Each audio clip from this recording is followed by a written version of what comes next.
Good day, everybody. You're listening to the Guiricast. This time, not on Sports Direct Radio. For this is the bonus podcast. Basically, we're now going to start doing maybe a question and answer podcast, maybe once every month, where we can get to the bottom of all your really serious questions and some really nice light-hearted questions as well. For this, as you can see, I'm joined by my fellow Guiricast team members, with the exception of one. So tonight I'm joined by Chris Marquez, Alex Ashmore, and Luke Chambers. How are you guys? Doing well. Looking forward to getting into some of the serious, but then also the funny questions. Absolutely. And Chris, you're joining us today after you picked up your car the other day. Welcome back. Yes, I'm back. I didn't have breakfast with the rest of the press in Malaga. I think we weren't invited. But still, I had a good breakfast this morning. I must say, Chris, the Malaga sun is treating you well. Yes, the sun is... well, to be honest, when you're on holiday, you're like planking in the sun all day. But once you live here, you go from shade to shade and you try to escape the sun. But it's impossible, so you get some... Yeah, you got a nice little sunshine on your face every day. Oh, sounds absolutely splendid. We've also got Luke Chambers here with us as well, the master of ceremonies for today, because to be fair to you, Luke, you've been the one who's been compiling the questions, really sort of like shaking that particular hornet's nest and getting questions from all our listeners as well. But I suppose the first question would be, how are you? Yeah, very well, mate. It's been a good day. We're edging closer to the weekend, edging closer to Malaga. I don't know if that's a good thing or a bad thing, but let's get excited about it. Let's have a bit of fun. Yes. So without further ado, I will hand over to the master of ceremonies for this one. Luke, you're going to lead us away with the questions. We're going to answer them as quick as possible, rattle off a few, and then we're going to end it there for the month. So can I say something before we start? Oh, you can if you want, Chris. This is your podcast. It's insane how many questions came in. It's really insane. So we're not going to do them all. The community really turned out. Really. Yes. Turned out. Yeah. I think there were more than 100 questions, so it's impossible to do them all. But it's nice to see everybody so happy to contribute, and everybody's contributing to the Guiricast. So that's one thing I wanted to say. Thank you to all our listeners. Absolutely. And as well, we have compiled all the questions we received. Well, so just because it's not answered this time round doesn't mean that we might not answer it in the future as well when we do future Q&As too. So without further ado, take it away, Luke Chambers. Yeah, so being the quiz master, I'm going to put my quiz master cape on. And with the first question, we've gone to no other than Mr. Carl Smith. And Carl's asked, how long's Ramon got left on his contract? Oh, off the top of my head, I think he's got another two years potentially. I don't know if Alex or Chris, you know this one yourselves, but I'm pretty sure he signed a new contract last season, if I remember rightly. That's from the best of my recollection. Chris, you probably know better than I do. Yes, well, I didn't look anything up. You're the boss. I didn't want to know any of the questions beforehand. I didn't know these questions came in. I thought it was more other type of questions, not how long contracts are. I would say 2 more seasons. Yeah, we hope so. He's one of the contracted players, which we're obviously lucky to keep holder. But Carl also asked, and we're putting this in the serious question bracket, does Victoria Cerveza put any money into the club as its association seems to boost sales? No. No. I didn't think and so. There's a simple reason for that. 2 simple reasons for that. Malaga has a sponsorship with San Miguel. That's the biggest reason. So Malaga can't have any sponsorship deals with Victoria, as San Miguel is one of the biggest sponsors of Malaga, and Victoria has other projects like the Spanish national team, which they are a sponsor of, and they also sponsor UD Las Palmas. I have an answer to the contract question. Yep, His contract expires on the 30th of June next summer, so he's only got a year left. Oh, only a year. Oh, gosh. This brings to the question, like we said last night, about January. Teams will come sniffing potentially. We're not great in our answers, huh? No, but that's part of the fun. That's part of the fun. And, yeah. To be fair, we won't have all the answers, but if we've got things to hand where we can interject, it's not too bad, is it? So yeah. However, if I had my choice with things as well, lads, I think if Cerveza Victoria could get involved with Malaga, 100%. or actually Impossible. no, change that. Cerveza Victoria needs to get involved with the Guiricast and then sponsor us instead, and then How by much? proxy. How much Victoria do you think the community and the Guiricast goes through per season? We can supply, can't we? Are you counting the ones that are drunk at Balamanos Madrid? Oh yes. I'm not going to lie, but I've emailed them once. I can imagine you do. Yeah, I can imagine that, Chris. With that question. So I also do think, because they do not sponsor us and how much we like it, we shouldn't name them.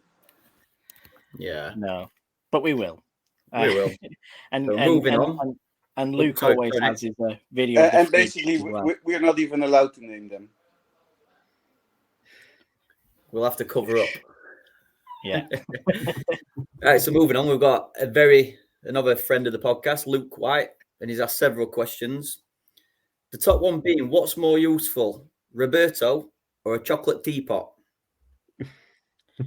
I think there's only one person. Chris looks very confused. He's thinking what a chocolate teapot is. I can see. Chris, do you know the phrase? No. So in English, you say he's as useful as a chocolate teapot, because if you had a chocolate teapot, it obviously would melt.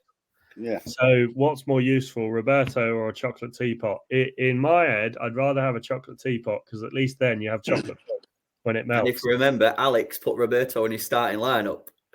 Nah. He did. That's going to be there all season, Alex, if I'm being perfectly honest with you. This raises one question for me, Luke. Do you say chocolate teapot, or do you say chocolate fireguard? Because it's fireguard in Lancashire, if I'm being honest with you. I'd say teapot. Would you say teapot? I'm a teapot, man. I suppose that's what Yorkshire tea, maybe. Yeah, the god. I think you English guys are a bit. And that's coming from Chris Marquez. Yeah.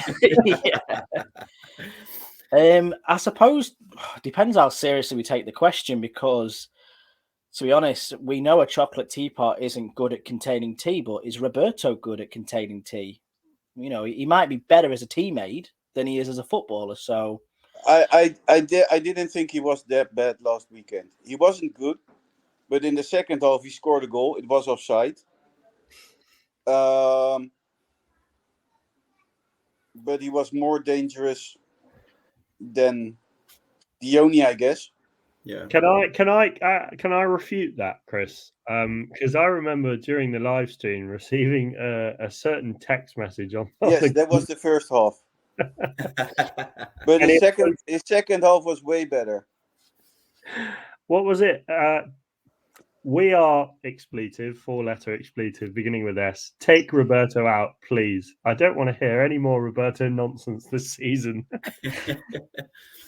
Yeah. So just elaborating on that, Chris, would you like to see Roberto starting Saturday night? No. But I also think he didn't do that bad to name a podcast after him and call it Robert No. What would you have given him out of 10 if you were doing the match ratings? A 7? What? Oh, what?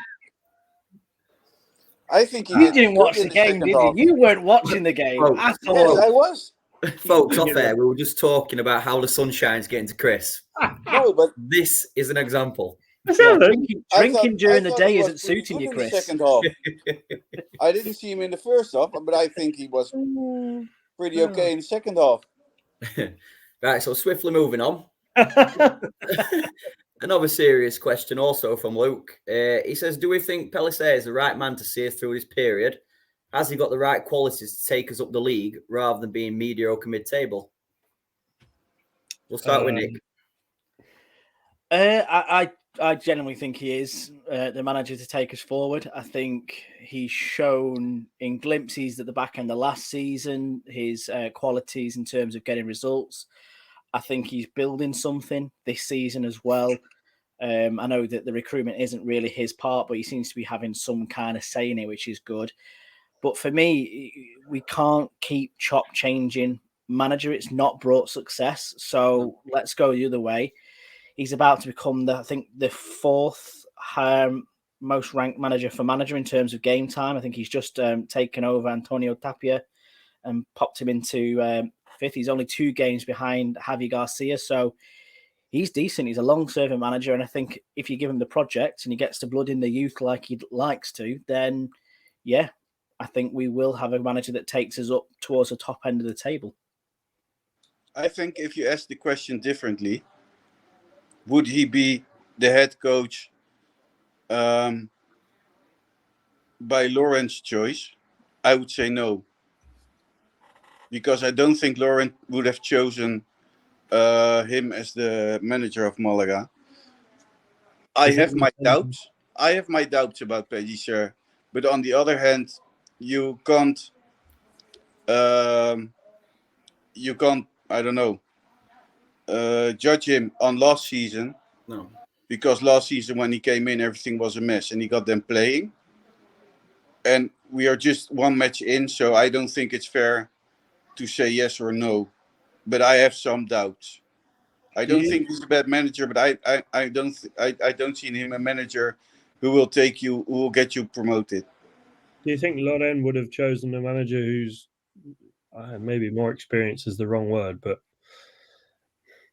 yeah, had more experience at the professional level? I know his 2 jobs at the top level have been Malaga and Fuenlabrada. 2 relegations, I believe, on his resume. So I think he would have gone with Dick Schroeder. How does Pellicer come across to Spanish Malaga fans? Who is he in his press conference? Is he a nice talker, a bit lightweighted, or is he a bit of a tough nut? He's a nice talker in press conferences, but when he needs to get angry, he gets angry. Last weekend he got angry because of a question of somebody from the press who was talking about a possible new start of Malaga Club de Football or the club disappearing, and he got pretty angry with that. So it depends on the question, but he's a really nice guy. I think the big thing for him as well is that he is, one of us, so to speak. He's been around the club for a very long time, so he's genuinely passionate about it and about success. And you could get a manager who's got all the accolades in the world, but fundamentally he still lives in a different province. And he's very charismatic. He is. I think now he's growing a beard as well. He looks quite charming. Yeah, he's very charismatic, and I think that works for the young players. Yeah, I've got to admit, I'm happy with Pellicer. We need some stability. We don't need to be swapping and changing. It's done nothing for us the last 2 years or last 10 years. But moving on again, and I've got to say, I think Luke White clearly loved the Q&As. This time he's asked, and it's a question which I'll start off with Alex. How many Malaga shirts do you have in your collection? Ooh, that's a good question. I think there's one person who's going to have quite a few more than the others. Yeah, I definitely am not the top of this list. Off the top of my head, I want to say I have somewhere near to between 5 and 10, I think. Not that many. I imagine Nick. Your question should be how many does Jack Harper have Jack Harper on the back? To be fair, 3. Yeah. Not all Malaga. There's Alcorcon and a Racing Santander one. Chris? I would say 10. 10. I think I've got a similar number. And then, drum roll to Nick Bell. I've got 18 with 2 more on the way. And how many have you bought over the last 6 months? And this one arrived today. So Nick Bell currently showing us a beautiful purple and green retro shirt. Yeah. To be fair, and I think there's going to be a question about this later, but I've always sort of got into buying football shirts and having some form of collection. I think it's only really since I came onto the Guiricast that I thought, you know what, actually, I'm going to get into focusing on just Malaga. And don't get me wrong, they're not everywhere. It's quite a niche, but if you look in the right places, then they do crop up. But I would say a large part of that 18 to 20 has been bought probably the last 5 months. Beforehand, I think it was just maybe about 6 Malaga shirts that I had. What's your favourite? Oh, my favourite's got to be the yellow and blue one. Yeah. It was brilliant in Spain as well. Sat by the pool, it was like boiling hot, but you felt cool. Not just looking either. You actually genuinely felt nice and cold wearing it. So, did anyone came up to you and say, "Wow"? The barman came up to me, who is a Barcelona fan. Well, I don't know, tell a lie. He was a Barcelona fan. Now he's a Man City fan. So make of that as what you will. And he commented on it. He said it was very nice, but then he proceeded to tell me how crap Malaga are. So I was like, cheers, Javi. See you later, mate. He was a Barcelona fan. He's now a Man City fan. How old is he? Yeah. Like 7? No. He was in his... he must be in his 50s. Did he say this whilst wearing a PSG shirt as well? God knows. You know what? I don't know if he's a Pep fan. I think that's what the link is. Because I did ask him to say, I'm sure you weren't a City fan. When I started coming here 10 years ago, and that's the time when I think Pep was at Barcelona. So maybe it's a Pep thing rather than a team thing. So okay, we'll see. Yeah, I've got a question which I believe is the only question not currently Malaga related, but Chris, I imagine you watch a bit of La Liga. No. How good is it? Do you not? No. Well, I'll go to Alex then. No, ask me. How refreshing is it to see Isco back doing Isco things, and he's played 3 games, 3 man of the matches. Yeah, that's good. as most of you know, he's from the same village as me. So I'm always a bit of Isco fan. He's a really nice guy. When you see him on the street, you can say hi to him. I know his cousin.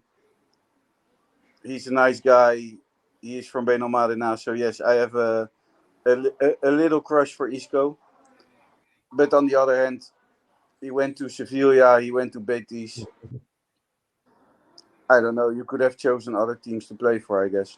Do you want to put in a word with his cousin just to say, when you get bored of Betis and you don't feel like you can quite keep up with the pace of La Liga or Segunda, come and retire at Malaga, see out ride off into the sunset with that blue and white shirt on. Nick, do you think if obviously in the community we said several times more dreaming, if Isco could have signed a bit of a 6 months contract last season, would that have been enough to keep us up, do you think? I don't think it would have been enough to keep us up, to be fair. I think there is a scenario where there's a romance about it, and at the time he was at a low ebb. A lot of people were putting an accusation against him that he was maybe carrying extra timber, he wasn't performing well. He has completely turned that around, and I think a large part of that is down to Manuel Pellegrini more than anything. But I think if it would have come to us, it wouldn't have made too much of a difference, if I'm honest. Maybe even similar to like with Cazorla back at Oviedo at the minute. It's beautiful on paper, but it's not actually doing anything. And in his defense, he still has a son living in Benalmádena now. So I understand his choice to be close to his other son and not go to another country because I don't know. I can imagine it's tough if you have been living in Madrid for so long and you don't get to see your son often. I mean, now he could see his son every day if he wanted to. Yeah, it's a very, very valid point, Chris. I mean, no matter how much we love football, family always comes first. Yes, and he chooses family above football. He certainly does. But I respect. He certainly does. I've got a question here from Anonymous. So this question is, what's the best part of a Malaga football day? Beer and laughter at Bar Hermanos or the pain of 90 minutes in La Rosaleda? So what do you enjoy more, Alex? I always say the worst part about, and I'm sure many people have said this as well, the worst part about a football match day is the 90 minutes of football. Because, well, being a supporter of two teams that in the last recent years have struggled during those 90 minutes, I've enjoyed the camaraderie, the singing, the drinking, but then it's the 90 minutes of depression and disappointment, and then the sadness afterwards. So I definitely think, for me, it's the excitement and the anticipation beforehand, the sort of drinking with your mates, having a bit of a laugh, having a sing song. The first 5-10 minutes when you're all buoyed up, that it's sort of up to then I'm really enjoying myself, but then I get too nervous and I can't enjoy it as much. You haven't been drinking enough then. Nick, I'm sure you'll agree, our excitement as soon as them playing wheels touch the tarmac. Yeah, it's hard to really differentiate it all, if I'm honest with you. I think the pre-match amble is brilliant, but if I was to pick a moment rather than an experience, it's just walking out of that terrace in block 538, looking straight and that sort of panoramic view across the whole stadium. You get there, as soon as you see that, right, we're here now. And then the football after that, whatever happens to me, because you're just so ecstatic to be there. So I'd probably edged more towards being in the stadium beforehand rather than out of it, but it's all great. I think it's the full experience. I mean, most of our listeners and viewers these days have gone to Malaga matches, but we have listeners who never went to a Malaga match, and it's everything. If you ask me, but the most beautiful moment is when you walk into the stadium, of course, but it's the whole experience. You can't explain it. No, I totally agree. And it's like when we went to the last meetup that we did in Malaga, and everything was about that day in terms of like the camaraderie, the drinking, the meeting people you've not met before. The recibimiento was amazing, and then when you were in the stadium, that was brilliant as well. So it's hard to pick, if I'm honest with you. It's a tough question. Luke even send it out or send me a message. It was one of his best days. He got married after that, so I'm hoping he will. If Laura asks him, he will say his wedding day was the most beautiful moment of his life. So Laura's at work at the moment. Okay. So the meet was the best day of my life. No, but in all seriousness, anybody who can get to a Guiricast meet, I fully recommend it. We met up in centre of Malaga. We all know each other, but a lot of us have never met in person. And as soon as you get there, you feel like a brotherhood. And it's all based from Malaga. You get drunk, you go and have a laugh. We fortunately saw Malaga win, so we all came away happy. I understand a lot of people have a lot more bad days, which I've had a hell of a lot of them. And I think Nick's record hasn't been great. I believe Alex, probably over years, probably isn't great. No, to be honest, brutally honest, I've probably been to the fewest out of all of you in terms of Malaga games. I've seen them play maybe 6-7 times in total. And the most recent win I can remember is Almeria away in 2018. But let's not forget that Alex, that was a great match, by the way. Almeria away. The first game of the season. Insane. But let's not forget that Alex chose Elton John above Guiricast meetup. He certainly did. Our next question comes from a Twitter follower, Balam Do 2022, and his original question was, how good was Guillermo Ochoa at Malaga? However, I've elaborated on this because, to my knowing, Ochoa is a World Cup legend. He's not quite the Malaga legend. He only made 11 appearances. So my question, what I'm adding is, most of them during the cup. During the cup. So definitely a second choice of ours. The question I'm going to ask is, starting with you, Nick, who is your favourite ever Malaga goalkeeper? Easy. Yeah, I was going to say, it's not the toughest question I'll have, but it's got to be Willy Caballero for me. Ooh. Just for who he is and how he interacts with the community, even still to this day, with the history he's got with the club. Maybe arguments. And to be fair as well, let me put this out there. I absolutely love Ochoa. Like you say, he's a bloody brilliant World Cup legend. I'm pretty sure Mexico just unthaw him every 4 years. Yeah. And he just has worldies. And that hair, as well as a hair professional, you can only admire the game.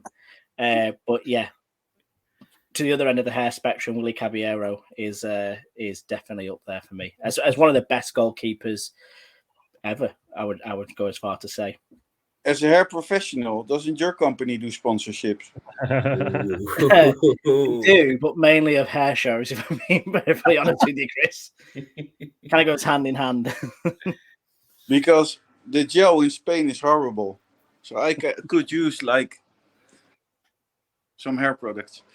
No, Ochoa is a great goalkeeper. The only thing he had was that Kameni was at Malaga when he played for Malaga, and Kameni was just a little bit better. He is my favourite Malaga goalkeeper, I think. Yeah, I loved Kameni. Loved Kameni. So Kameni was a little bit better. Is his son still at Marbella as well, actually? I don't know if he's maybe moved the son, but his son was at Marbella, wasn't he? Yeah. So, I don't know. Both Kameni as Willy Caballero are, for me, the two top legend goalkeepers. Willy Caballero a bit more. Yeah, definitely. Two brilliant goalkeepers. Really good goalkeepers. And both with their hearts at the club. They both helped us with the video. Willy Caballero and Kameni. And I don't know. I always remember that Vamos Malaga Carajo from Willy Caballero. We've got Ben from our community chat. Ben asked a bit more a serious question, which I'm going to go to Chris with. How are the youth teams? How are the youth teams and Malaga Femenino funded? Does it come from the top, Alfani, etc., or? Well, I don't think Altami's paying much. He only buys racehorses. That's what he does. I think that's the whole problem. I think now the club. Malaga has a foundation, and from the foundation, they do Malaga Genuino, the disabled team of Malaga. They have a few disabled teams, I believe. So from the foundation, Malaga Genuino is set up, and everything that has to do with the Malaga disabled team is paid by the foundation. And you have Malaga Club de Football, and that's where the youth teams and Malaga Femenino are. Everything is being paid for. Nick and Alex, obviously, like Chris said, and we know we've got the youth teams, the Femeninos, the disabled team, etc. How proud are you to support a club who actually cares about its community and its future, kind of thing, from a youth level? I love it. It sort of puts you. Falling out of love is the wrong word, but I think when a club is run by someone who maybe isn't fully there, doesn't turn up on match days, isn't too bothered about the community, it distances you, and it creates a distance between the fans and the club. But when there is that community feeling, it makes you feel almost proud to be a Malaga fan, because you know that the club cares about the community and it's doing work to help the community, which is a wonderful thing. And I have news about the youth, because Malaga, as most of you know, is building an academy. It will take a bit longer till it's finished, because they're having some problems with the grass. Nick, a question for you from the Lancashire Geary. And it's a bit more of a serious question again, but it's something what... Hold up. Surely I'm the Lancashire Geary. Out there. Come on, your name is not Lancashire Geary. His official name is Lancashire Geary. True. I'll give that to Matt, if I'm honest. It's something I definitely have a slight opinion on. But Nick, do you agree that the club should be doing more to promote the club in tourist areas such as Torremolinos, Fuengirola, Benalmádena? I don't know how much more they can really do in terms of promoting it, because my understanding is they have got, as Chris was just saying, their community funded, projects in the areas. If you're talking about the club shops and things like that, yes, it was a great revenue stream, but as the money's been decreasing, they cost a lot of money to keep open. So like one in Fuengirola, for example, it's been shut down since COVID, I believe. It was great to have there, but ultimately with the habits of shopping and people buying things online, they've now invested in a new shop in the stadium. They've got one that they probably pay a fortune for in Malaga Centre. I can see why maybe they have brought it in. Obviously, you've got the Peñas from the local areas as well, so they'll be doing more to promote the club amongst themselves. But Malaga does benefit from tourism that way. They do get a lot of people through the doors that go to watch games just because they're in the city or in the area. So I don't think the club can do much more to promote it. So say, I don't agree with you. No, I didn't think you would. But I think going down as far as Fuengirola, it's not what people are always there for, if that makes sense. They're on their holidays and things like that, so you can't really ram it down their throat. But I'm sure Chris will share more reasons why they should do it more. But for me, I think they do okay. Yes. Okay. Yep. Forget Nick's answer. Here comes the real answer. The answer is yes, Malaga should do more for the people who are coming to visit Malaga. Why? Because this whole province lives off tourism. There's tourism everywhere. More than 12 million people coming into Malaga every year to spend their holidays. Many of them are football fans. And I think the club should do more to get those tourists to the stadium. Why? Because they bring in money. They will buy a kit. They will buy their kids a shirt. They pay for their match ticket, and you might have a chance, because many of them return every year, that new Malaguistas are born. So I think yes. And if you go through the city, if you have a walk around the city, it seems like there is no football team in the city. I don't have the feeling like, wow, this city has a football team. And I think Malaga is focusing on the 500,000 or the few million people here in the area, while there are 12 million tourism coming in every year. You could easily fill up that stadium every week if you just had some publicity through the city or in international bars. I know the English always like to spend their holidays in the pubs, in the English pub, in the Irish pubs, in the Scottish pubs, in the Welsh pubs.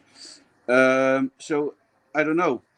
Hang leaflets there with the posters with the QR code, which will take you to the Malaga website where you can buy tickets. It's easy. It doesn't have to cost a lot of money. Yeah, I agree with that. I mean, obviously flying into Malaga quite regular, would a football badge and a picture of Laura Salida on a banner in arrivals, letting people know that we've got a club, Alex? You know, if I can add one more thing, the thing is, you can buy Real Madrid and Barcelona shirts on the airport, but you can't buy a Malaga shirt. No. Well, you don't have to have a whole store in the airport, but just having, I don't know, a little place with Malaga kits is enough. Presence is good, but the problem is that World Duty Free decide what they're gonna sell on that front. So that's the challenge. Everyone thinks, oh, they sell Real Madrid and Barcelona shirts in there, but that comes from not Malaga. That comes from, like, say, wherever World Duty Free is based. They make that decision on that front. I do agree more should be done, but like for me, I suppose there's two sides to it. First of all, we know tourists do go because at the end of the day, we all ended up there. You know, one way or another, we found ourselves there going to games. So it does happen. But Yeah, do but I truly believe that, you know, a parent is going to spring €75 on a shirt on the one-off? It doesn't really wash for me that way. But maybe not everyone, but if everyone would pay €15 for a ticket, and the rest, I don't know, maybe a few will buy a kit. That's still a few kits sold. yeah, it is. Like, so I think we do get it. I think a large portion of that does happen, but And it is something I'm going to tell little secrets here. It is something I've been working on, telling the club and trying to get a finger on it to make those kind of things happen. fair play. Yeah, I totally agree. So I'm still working on it. Everybody has views with Malaga. It's what makes football brilliant. We've got a very, very good question here. And the question is, it's from, I think it's a new viewer. It's called Matt Harrison. Don't know. Anybody ever heard of him? Nah, it's of course Mr. Guiricast himself, Matt Harrison, who will be back very shortly, and we can't wait to have him back. But the question from Matt was, if you could have any footballer, podcaster, or football pundit on the Guiricast, who would it be and why, Alex? Ooh, that's a really good question, that is. It's a tough one because there's so many that I'd love to have on. I think purely from maybe the factor of, well, entertainment and also, you know, people I'm interested in, sort of people I follow, it would probably be after someone. I feel like I'm giving a basic answer, but maybe someone like a Gary Lineker or of that ilk. I think like a former pro that's played abroad. You know, I think Gary Lineker is obviously experienced in Barcelona, so knows the Spanish league. Players like that, I think, who now work in the TV industry, I think would be great just to sort of, you know, pick their brains on, you know, what life was like as a player in a foreign country where they don't speak the language. You'd bring a rival podcast host onto the Guiricast, Alex? Really? We're all friends. I won't at them for stealing our Q&A idea. Did nobody else expect a Yeovil player of some sort then?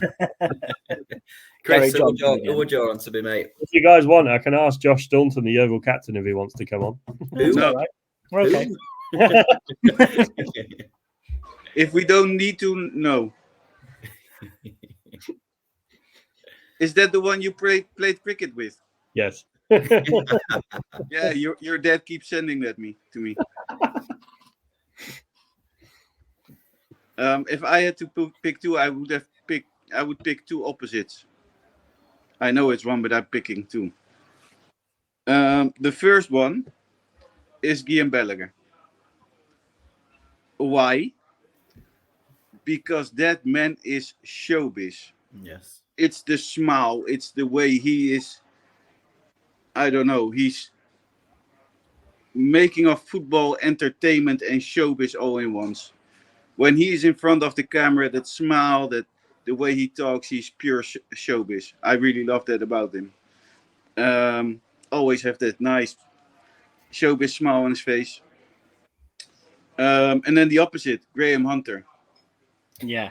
100%. He's raw. He's, I don't know, pure English, raw kind of street journalist, or at least he pretends to be that.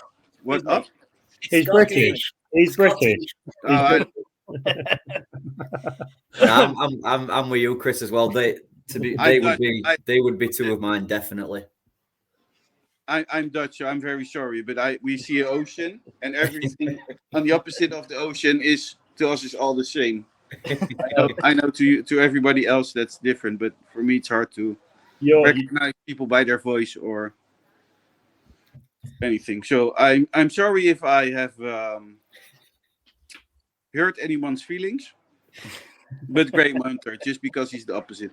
You're the same as English people, Chris, because if Scottish people are doing well in a sport, we call them British, but if they don't, we call them Scottish. Nick, who would yours be?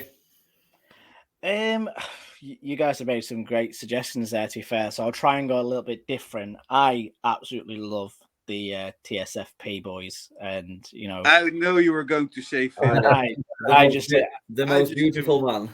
Yeah, exactly. I think I'd love to have Sid Lowe back on the pod because I wasn't here when that happened, and that would be just brilliant to pick his brain and the commitment he has and the stuff he writes, and we're not too dissimilar, me and him as well on that front. And then Phil Keatrow, bloody it, what a gorgeous man he is.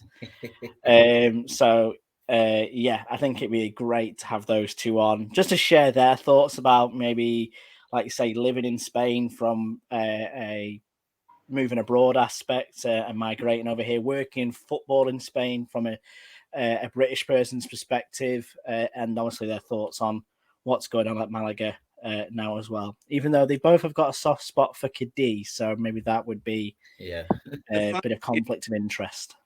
When I invited Sid Lowe, I had no clue. Matt and Alex knew him. Because being Dutch, I don't know who Sid Lowe is. I don't know who Guillaume Balaguer is.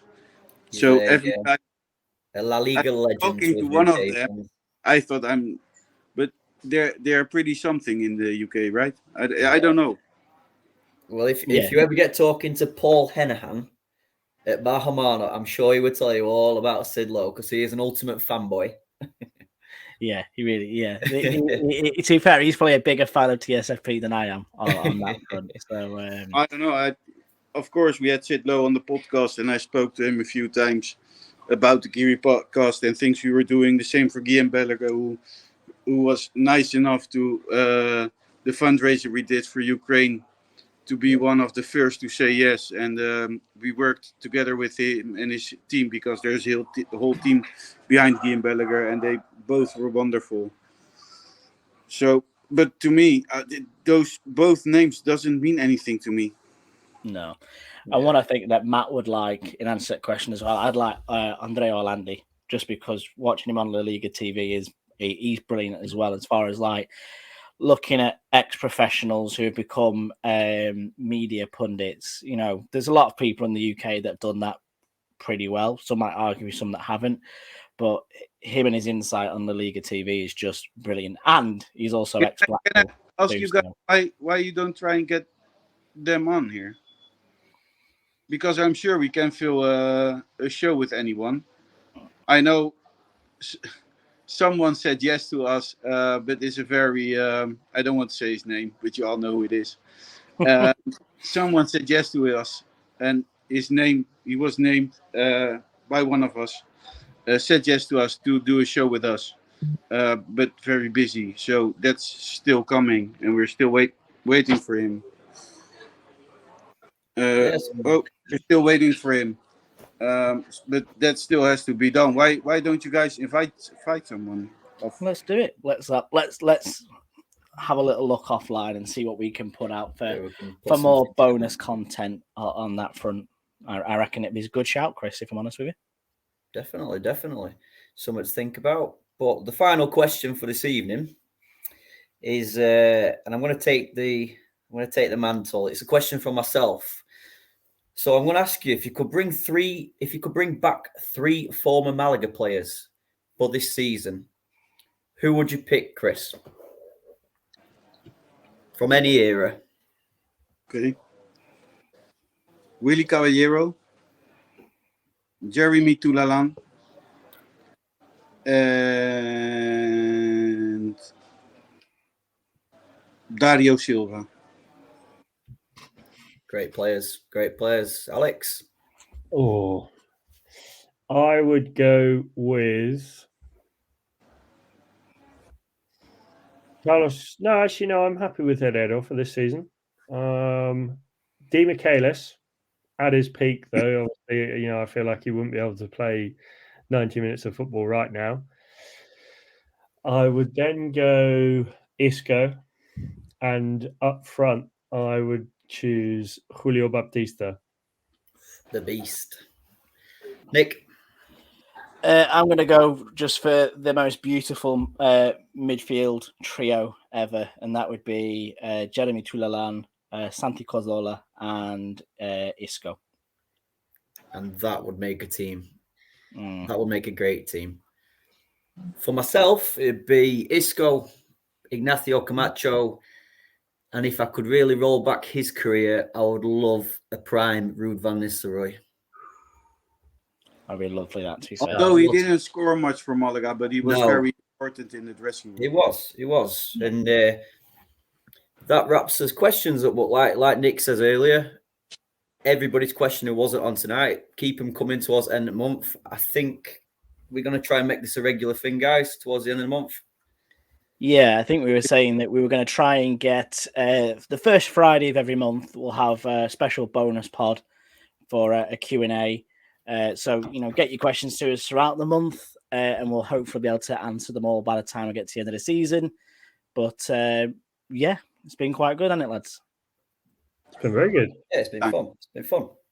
Yes, very fun. So from all of us here at the Guiricast, we'll say thank you to Luke, first and foremost, Master of Ceremonies. A fantastic job done. You're welcome, guys. You're welcome, guys. It's been a pleasure. And I think I forgot to last night, but it is Vamos Malaga from me.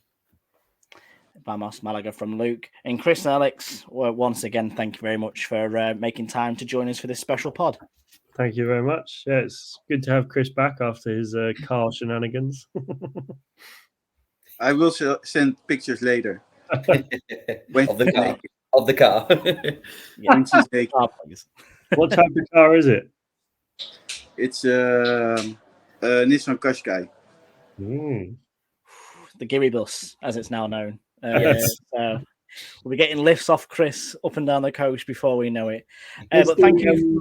Is the term Podmobile trademarked by Sid Lowe and Phil Kitchmanides? I think it is, yeah. I don't think we can quite take that mantle at the minute. But yeah, wheels give you freedom, Chris. So I expect you'll be taking lots of people to away days before we know it. But and most importantly, thank you to you guys for listening at home. This has been the Guiricast bonus edition. Thank you very much for listening. And as always, siempre vamos Malaga.